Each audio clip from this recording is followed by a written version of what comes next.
Take your time.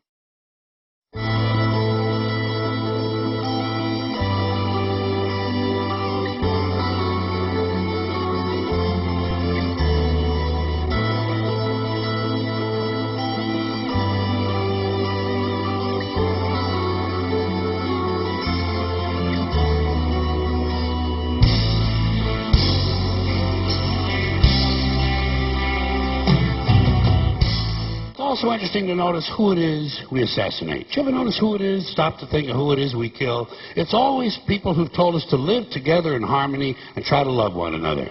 Jesus, Gandhi, Lincoln, John Kennedy, Bobby Kennedy, Martin Luther King, Medgar Evers, Malcolm X, John Lennon. They all said, try to live together peacefully. Bam!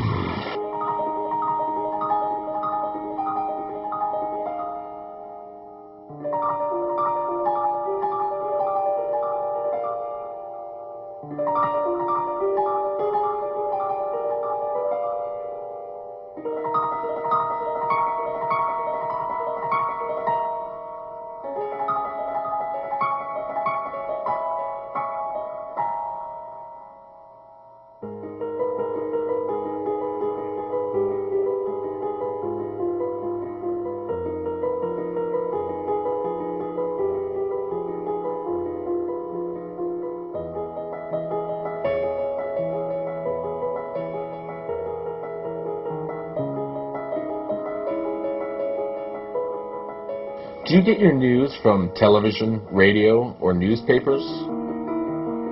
Do you feel that, despite press releases, top stories, headlines, and sound bites, the news doesn't always give you the whole picture?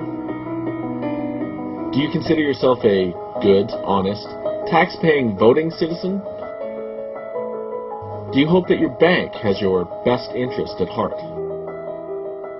Do you sometimes feel that there's something hidden below the surface story of world events, but just don't have the time or energy to look into it?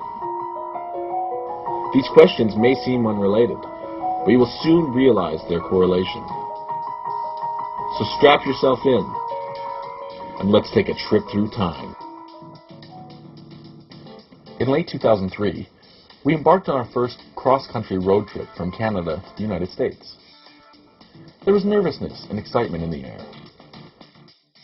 The world had seemed to have changed so much since the September 11th attacks. At least, that's what we were being told.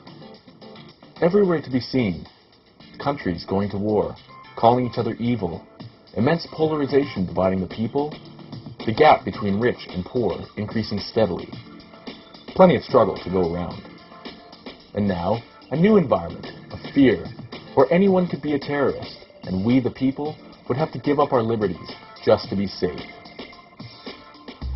I remember entering the new millennium with hope. Hope that things were getting better in the world. Hope that we were solving the big problems of the planet. Hope that my kids would grow up in a world better, not worse, than the one I was living in. In the span of a few short years, my hope has been seriously tested. We had to see for ourselves whether America was still the land of the free, home of the brave, or if it was becoming the land of the fear and home of the slave. Almost as a joke, I was given a book called Alice in Wonderland and the World Trade Center Disaster, Why the Official Story of 9/11 is a Monumental Lie. Now, I was never into reading any conspiracy literature, because I was satisfied reading the newspaper, watching CNN, and knowing all the pop culture infotainment news. I'd never actually read a book like this before, but the author seemed like he had some interesting viewpoints. At the Canadian-American border, our vehicle was selected for an intense search. They even called in the dogs. Somehow, I'd expected we'd be searched, found clean, and be on our merry way. But what happened next, I did not expect. After about 45 minutes, a gruff-looking border agent entered our waiting area carrying my knapsack with his arm outstretched like the bag was a piece of evidence. The agent approached me and told me he was interested in discussing the book. I was escorted to another area of the border facility, and they began questioning me as to my intentions in coming to the United States, what my knowledge of the book was, as well as whether I had any affiliations to political organizations. It was almost a blur, but I looked the agent square in the eye and told him the truth about what I was doing, answering his questions about where I was going and why I had the book. The whole time I kept wondering, half jokingly, what is the big deal here? It's a book written by a guy who thinks reptilian aliens are in control of humanity, right? I wasn't about to take a 9/11 conspiracy book seriously, and yet here these guys were, Gestapo style, treating me like I was smuggling a weapon of mass destruction into the country. After talking my way out of this misunderstanding, eventually we were allowed to enter America. The agents were even nice enough to let me keep the book, but told me that I would be put on some kind of watch list. And that was that. We drove to Texas. It's a great state with some really nice people. But during that trip and on the way home, the contents of that book were the seeds that grew into the journey of this film, researching a great number of subjects to do with the world around us, from governments and terrorism to economics, spirituality, industry, law, religion, energy, and the media and other subjects that have continually blown my mind again and again. I've spent literally thousands of hours researching. Many sleepless nights. Some nights even questioning my own sanity. I've traveled by plane, by car, and reached out by phone to discuss many subjects with many hundreds of people, and reached thousands upon thousands on the internet. This film is the result of the belief that there are some serious challenges in the world that need urgent attention, but yet haven't been identified by the majority of people. The cause of this is this deliberate suppression by the powers that be. So the hope is that by reaching out to educate people, on a mass scale, a large positive change can be the effect.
There is an awakening happening to all of humanity.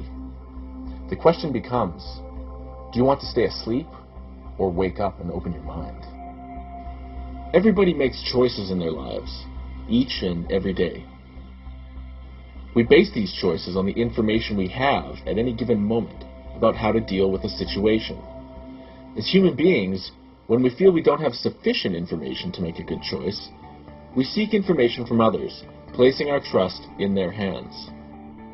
Now, isn't it possible that the people that provide official information to you, the politicians, news anchors, professors, doctors, lawyers, generals, bankers, and other authorities would ever use that information to manipulate the public for their own gain?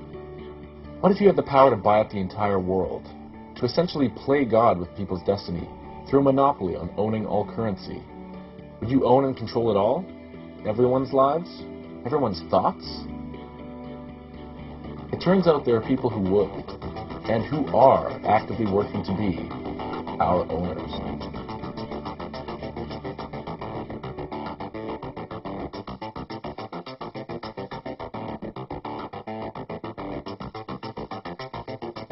The spirit of inquiry, the search for greater truth beyond religion and science, the profound seriousness of doing real thinking, philosophy, and ontology, these are almost totally lacking in humanity. Humanity is therefore subhuman from lack of genuine intelligence. They automatically reject any emerging facts or realities that do not fit in their brain-dead cognitive pattern of belief and disbelief. They watch too much television. The golden rule. He who has the gold makes the rules. They use their tongues to deceive. The venom of snakes is under their lips. Their mouths are full of bitterness and curses. And in their paths, nothing but ruin and misery. And the fear of God is not before their eyes. They have taken the hearts and minds of our leaders. They have recruited the rich and the powerful. And they have blinded us to the truth. Our human spirit is corrupted. Why do we worship greed? Because outside the limit of our sight, feeding off us, perched on top of us from birth to death, are our owners. Our owners. They have us. They control us. They are our masters. Wake up. They're all about you, all around you. But there's a reason. There's a reason. There's a reason for this. There's a reason education sucks, and it's the same reason that it will never, ever, ever be fixed. It's never going to get any better. Don't look for it. Be happy with what you got. Because the owners of this country don't want that. I'm talking about the real owners now. The big, the wealthy, the real owners, the big wealthy business interests that control things and make all the important decisions. Forget the politicians. They're irrelevant. The politicians are put there to give you the idea that you have freedom of choice. You don't. You have no choice. You have owners. They own you. They own everything. They own all the important land. They own and control the corporations. They've long since bought and paid for the Senate, the Congress, the state houses, the city halls. They got the judges in their back pockets, and they own all the big all the big media companies. So they control just about all of the news and information you get to hear. They got you by the balls. They spend billions of dollars every year lobbying to get what they want. Well, we know what they want. They want more for themselves and less for everybody else. But I'll tell you what they don't want.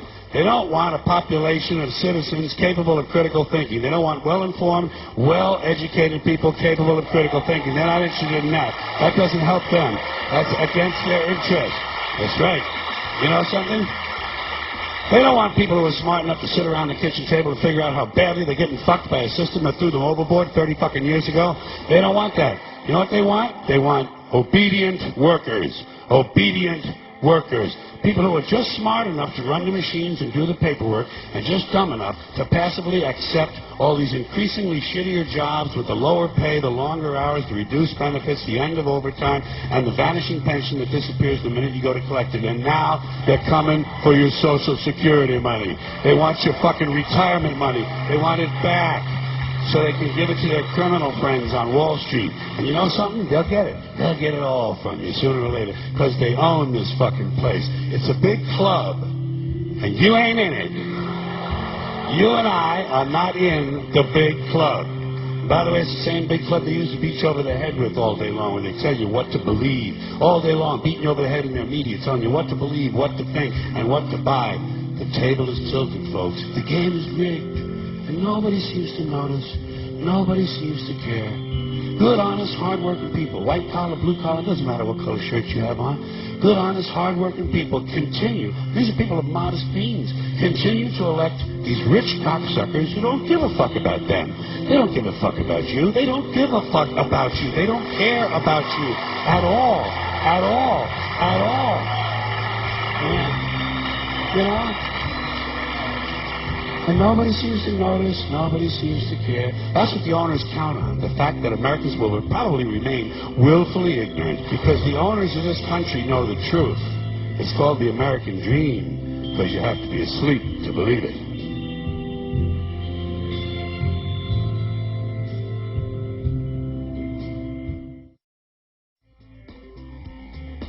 During emergency situations, we often come together for the common good. Supporting one another to survive by lending a helping hand during disasters, we're even capable of risking our lives to help save one another. However, under many circumstances, when we are comfortable and complacent, we human beings tend to go with the flow. Our trustworthy nature sometimes taken advantage of by those who may not be looking out for our best interests. But then, how exactly might we be manipulated? Could the manipulation be subtle enough that if we're not even aware of it, we end up more prone to its exploiting effect? New York Times best-selling author Robert Prechter Jr. coined the word socionomics, which explains the relationship between human social behavior and the state of the economy. It has been argued that those who control our financial infrastructure often lead or guide social trends through manipulation. Socionomics, on the other hand, reveals how social mood is often the cause and economic outcome is the effect. Sounds a bit confusing, right? Well, consider this next gentleman. A man named Edward Bernays pioneered the term public relations and was the father of modern propaganda techniques and advertising. His vision transformed advertising from fulfilling need to creating desire. He also happened to be the nephew of Sigmund Freud.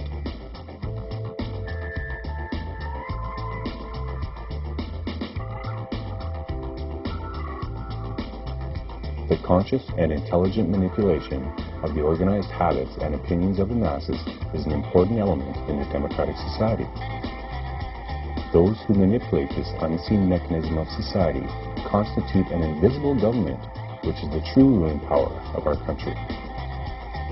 We are governed, our minds are molded, our tastes formed, our ideas suggested, largely by men we have never heard of.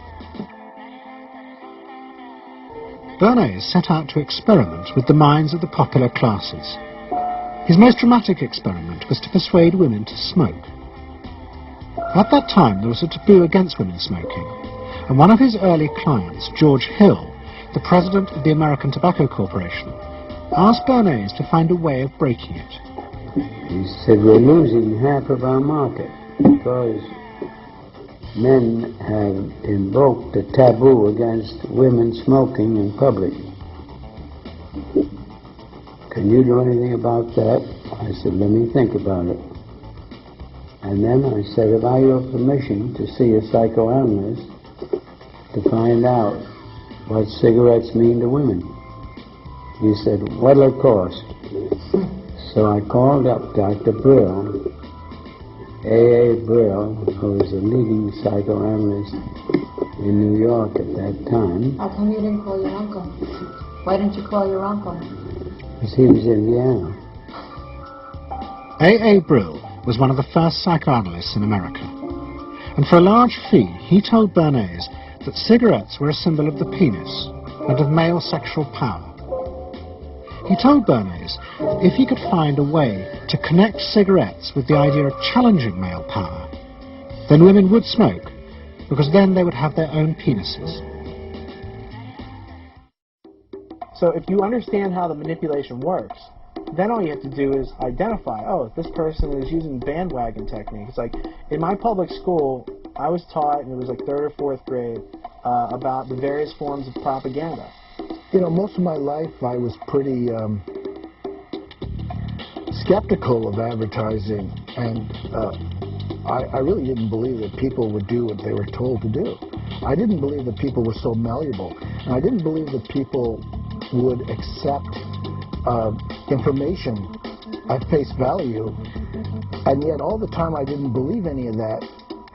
I accepted information at face value. And so I think the genius of the Edward Bernays of the world is to realize that man is a very malleable, fickle, and docile creature, mentally docile creature, who will virtually do whatever he's told, especially if there's a little payday at the end. The number one means of taking control of somebody is by controlling their mind and what they think what they think is correct or not. It's psychological warfare. Oh, these are the different ways that people make people do things they don't want to do, other than giving them money. Every year, New York held an Easter Day parade to which thousands came, and Bernays decided to stage an event there. He persuaded a group of rich debutantes to hide cigarettes under their clothes.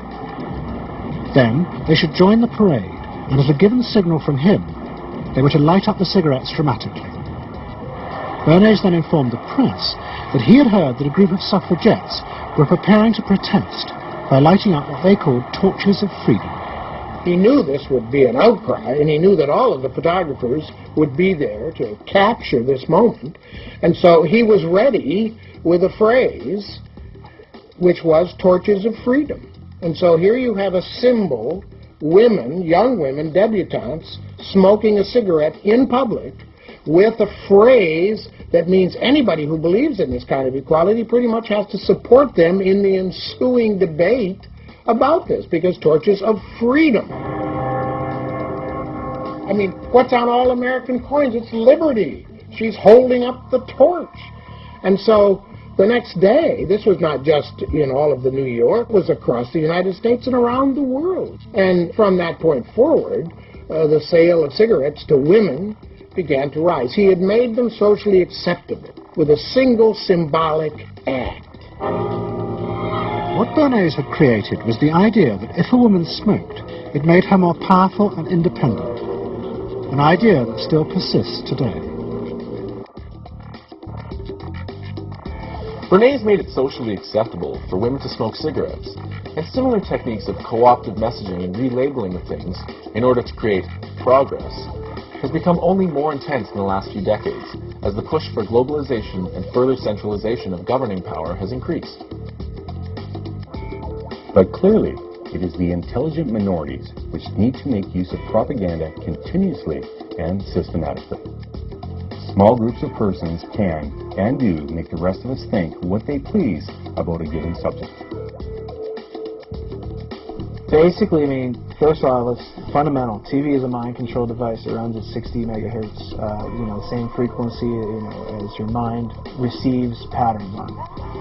It's continuously been used as a device to inject information into novice minds or people who have no discernment in the information they take in. So basically, if you're not making a conscious decision on the information you're taking in, you're just storing everything. Are you storing it all as truth? Like, how are you disseminating what you just saw in the commercial and what you saw in the news? And people don't, and that's why commercials work. And that's why they spend billions of dollars a year, because showing you something that's false right next to something that you just took to be true. Oh, I like Wendy's hamburgers. Okay, I want to, it makes you want to, next time you drive by, you remember that commercial and you pull in there. So they have made their money.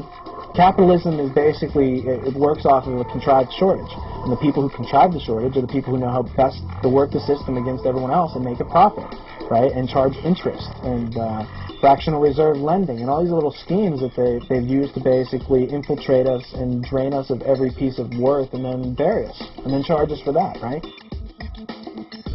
What the corporations realized they had to do was transform the way the majority of Americans thought about products.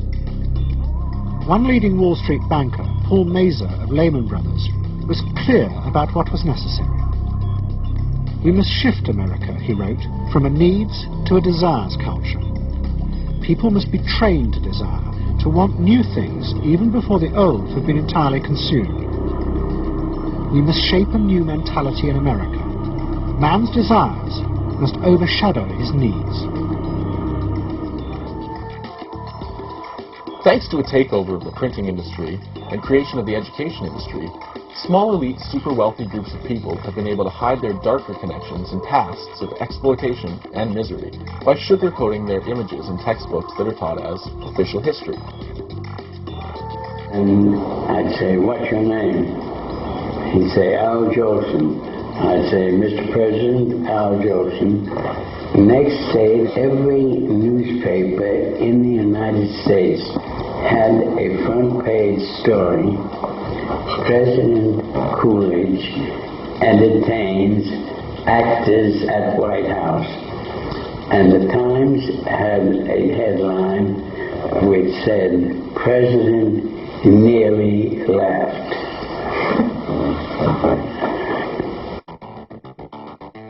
You don't really realize what's being done to you. And in that way, I think that the corporate media molests and accosts the unknowing people who sit there and take it in for reality, because it's scripted. You don't know who's writing these scripts, and if you look and see where the intelligence people are mingling in with the media, and if you go back and trace it, you have J.P. Morgan talking about how he bought off the heads of all the media back in the early 1900s. And so that there's this real openness to Bernays' techniques being used to sell products to the masses. Beginning in the early 20s, the New York banks funded the creation of chains of department stores across America. They were to be the outlets for the mass-produced goods, and Bernays' job was to produce the new type of customer. Bernays began to create many of the techniques of mass consumer persuasion that we now live with.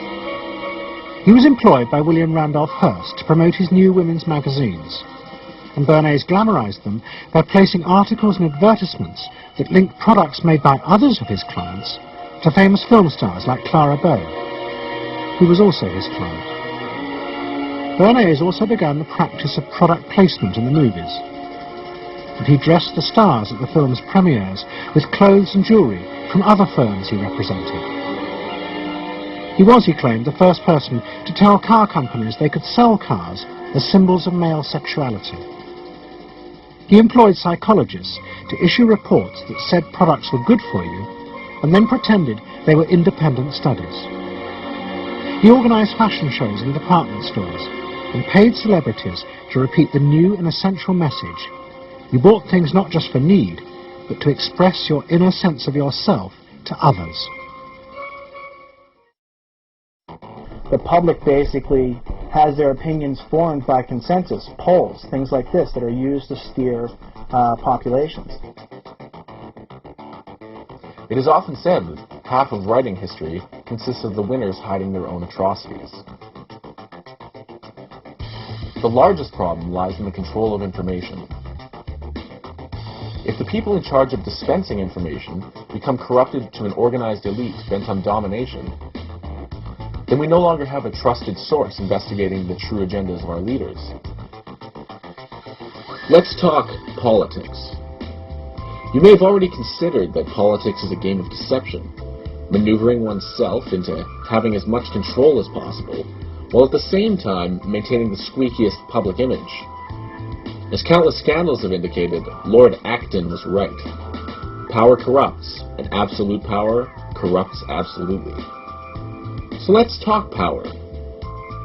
If there are those who truly wanted to rule the world, do you think it would be wise of them to put themselves as the true rulers in the public eye? Or do you think it would be safer and wiser for them to guard their privacy in obscurity, with layer after layer of easily controlled political leaders, with a series of middlemen acting as public figures to create a buffer of control and create a false dichotomy of choices whereby you can choose Republican or Democrat, liberal or conservative? You still have to stay within a two-party system of right versus left. It's like being thirsty and given a choice of only Coke or Pepsi. What is the difference when I only want a glass of water? It's simple. It creates divisions and diversions to protect rulers in the shadows of secrecy, away from the awareness of the people who might challenge their power. Well, if you study history a couple hundred years ago, and you find these parties went through an evolution, and at one point Democrats and Republicans were in the same party. But where did our choice go? Where did our choice go? Well, that's the whole thing. They don't give us choice. They give you this hand or this hand, but you're getting to the same body in the same educational structure. And people were like, well, this control structure has existed for thousands of years, and you just found out about it, so how are we going to do it? Well, the fact that we just found out about it, I think, is a big step. Because once, people find out and that information propagates, even if they try to bury it again in 500 years, somebody might uncover some archive, and it has all this information. It totally changes that, the whole dynamic of where things go.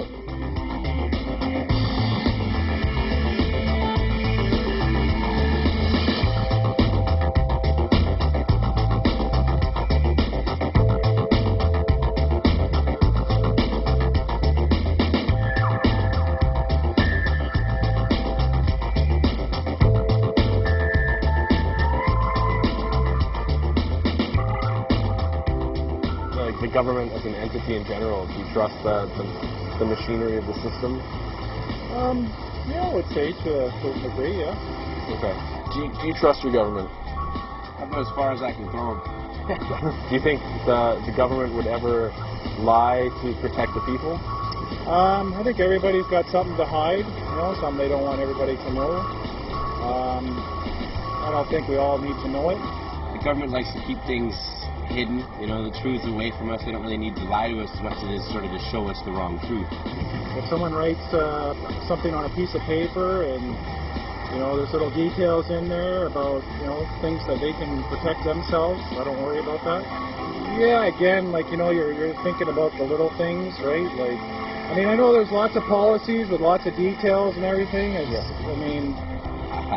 I don't think it. I know they have been lying to us. Okay. It's been happening for a while now. Well, again, I don't worry about stuff like that. Like, well, I'm a Christian, so I believe, you know, God is taking care of all of us, and I don't have to worry about other people, what they think or say. To understand how this power structure works to keep us all under a general level of control, you need to understand the concept of compartmentalization. If you were to call your cable company, needing for some reason to speak with the owner, you'd have to go through a chain of people, starting from the bottom, the call center. From there, you would get one of the hundreds of people in the call center to pass you on to his or her supervisor. Of the few dozen supervisors, you would then ask to speak to the supervisor's manager. And of the handful of managers, you might ask to speak to the manager's boss, who is one of a small number of department heads. They would then direct you to one of a few vice presidents, who could possibly let you speak with the single president or CEO who sits at the top of the corporate structure. Now, think of a pyramid structure, kind of like the one on the back of a US dollar bill. Picture the CEO of a corporation, or president of a nation, chief of an intelligence agency, or general in an army. That guy is the leader. Sometimes he's elected, sometimes not. He will have an agenda of things he wants done in the form of actions by the people below him in the command structure. The leader can pass orders down to the next level, to the vice president, or lieutenant commander, or project manager. And each inferior level of management will then pass those orders or instructions on down the line to their teams, and so on. This is the classic military chain of command style of organization. It is also the system of ranking for organized criminal syndicates, like the Mafia, Yakuza, and Triads, and also secret societies like the Freemasons, Knights of Malta, the Club of Rome, and the Bohemian Club. Often the leader is advised by people who belong to what are called think tanks.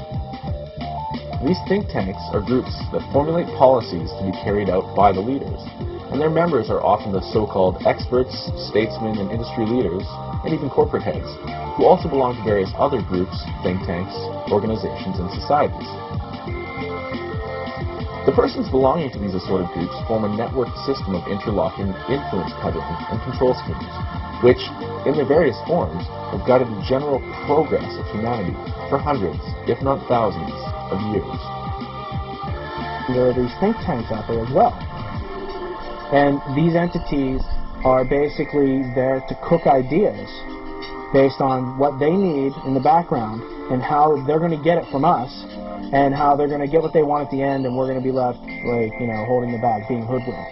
And those think tanks are responsible for some of the worst atrocities ever to befall mankind, because I know that there were think tanks back in the 20s and 30s that are like, if we fund these guys, they'll go over and take over Europe for us. And we won't have to do the dirty work. That way, if it doesn't work out, we're the good guys, right? And we'll bring 40,000 of them over to America in Operation Paperclip, and we'll make NASA, and then we'll bilk the American people out of much more money. What if our entire system, every external aspect of our lives that we plug into, from government, law, money, medicine, military, education, employment, energy, and even our sacred belief systems, were controlled and manipulated in a top-down pyramid fashion? Is it possible that a handful of very rich families could be at the top of this pyramid, and that our leaders, acting as lieutenants for this elite, control our information and perceptions for their combined benefit and at our expense?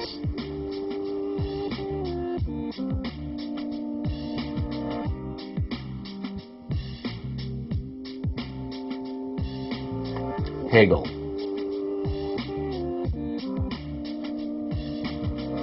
It's important to be aware of a German philosopher named Hegel and one of his philosophies called the Hegelian dialectic, or problem, reaction, solution. This theory says that in order to create progress, a group in power may have to do things that will be disliked by an aware populace. So what they do is create a problem which garners a desired reaction of the population, saying, something must be done to fix this problem. And then the solution is offered in the form of the progress you had already planned. So for instance, a sound motive often presented by 9/11 conspiracy researchers is that the U.S. government desired to pass the USA Patriot Act, which gave it a ton of new controls, powers, and abilities over the general population. However, there was no reason to pass this law, that is, until the event of 9/11, after which this complex 300-page law was rushed through Congress without most members even reading it. And this is, the misappropriation of Hegel's, dialect, the Hegelian dialect, where it's been morphed into, they create a problem because they seek you to provide a reaction so that they can provide you with the solution from which they profiteer and steal your freedom and liberty. Whether it's, with 9/11 where they're saying, well, we have to protect you now, so now we're going to put a fence around your country. And now we're going to have national ID cards because these terrorists got fake ID. And basically, they have a checklist of things they want. On October 26, 2001, 40 days after the 9/11 attacks, President George Bush signed into law the USA Patriot Act, an acronym for Uniting and Strengthening America by providing appropriate tools required to intercept and obstruct terrorism.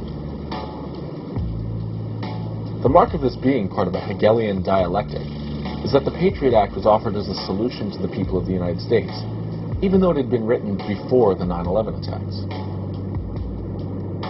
In politics, nothing happens by accident. If it happens, you can be sure it was planned that way. So then, what is the truth? What is the plan? Is our world under a subtle form of dominating control by elite families who've planned for at least several hundred years to create a one-world government that controls all information and enforces that control with a world army, funding everything with a one-world currency that's electronically based and cashless? Are we heading towards a version of the future not unlike 1984, where elites desire us to be implanted with microchips that verify our identity, our bank account digits, and all other pertinent information, including our location, tying us permanently to their system, and thus ending the idea of the free sovereign human? Those who hold financial, governmental, and authoritative power have the motive and opportunity to use social engineering techniques that have been perfected over the last 100 years to create whatever trends are set before us, whether it's a fashion fad or marketing a profitable war. They've deduced that only 15% of us use deductive reasoning and critical thinking, while the other 85% simply follow blindly and believe whatever they're told, because of an unquestioningly obedient posture towards those who claim authority. To get a better understanding of how this works in regards to both financial and social manipulation, visit thecauseofeffect.com for further information. On this website, you'll also find resources to give you a more complete view of how authoritative institutions are structured and why they push towards consolidating and centralizing power, including a very frank look at the outlined goals of the elites who exercise their power today.